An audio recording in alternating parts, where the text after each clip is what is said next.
Bonjour, aujourd'hui j'aimerais vous montrer le résultat monté de cette maquette que j'ai présentée il y a quelques temps. Il s'agit du Magnaguard Fighter, donc un vaisseau que l'on voit surtout dans la série Clone Wars, une série animée que j'aime beaucoup. En tout cas pour les premières saisons, la toute dernière c'est un peu bof, même s'il y a de bons moments. Garde surprise avec ce kit, le design est toujours aussi sympa. Mais les pièces étant assez grossières, on le voit ici. Là, la jointure se fait pas correctement. Il faut clairement vraiment faire gaffe aux ergots et en plus de ça, certainement utiliser de la colle. Les détails, quand il y en a, sont pas toujours très bien peints. Là, je vois l'intérieur de cette tuyère ou de je ne sais quoi. C'est pas un côté. On voit à peine les marquages dessus, donc c'est bof. Là, les ergots, je les ai même pas enlevés parce que c'était juste pour vous montrer qu'en fait, tel quel, ça va pas. Voilà. Le cockpit, on voit à peine ce qu'il y a à l'intérieur alors que c'est transparent. Tout à l'heure, j'ai voulu l'ouvrir pour montrer un petit peu ce que ça donnait à l'intérieur. Il y a une pièce qui s'est envolée, je sais même pas où elle est partie. On voit à peine le personnage qui est dedans. C'est pas la joie. Voilà, donc pas de surprise pour ce kit. Beau de loin, mais loin d'être beau.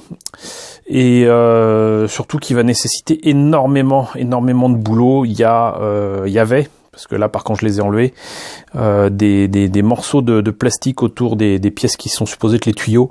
C'était une horreur.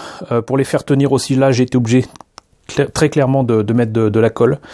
Donc la prochaine étape sera, vu que on sait maintenant ce que ça donne tel quel, d'améliorer l'ordinaire, de recoller ces pièces ici, là, essayer de détailler ou de peindre correctement le cockpit, d'enlever les ergots cette fois-ci, les ergots un petit peu trop grossiers, et de reprendre tout ça, sachant qu'il va y avoir aussi des soucis de jointure.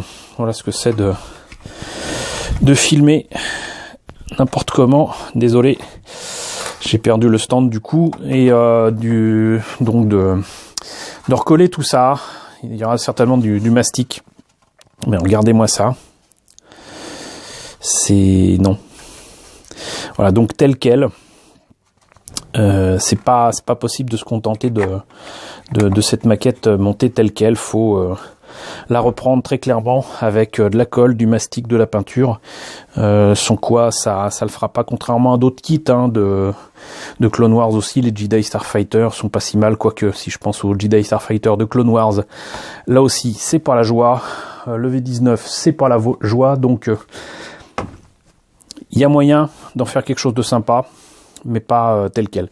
Et on confirme aussi là que la forme de P38 est très sensible, très visible, et ça me donne envie de faire du kit bash avec des avions de la Seconde Guerre mondiale. Ça fait un bout de temps que ça me traîne dans la tête cette histoire, de faire aussi des ARC 170 de cette façon-là.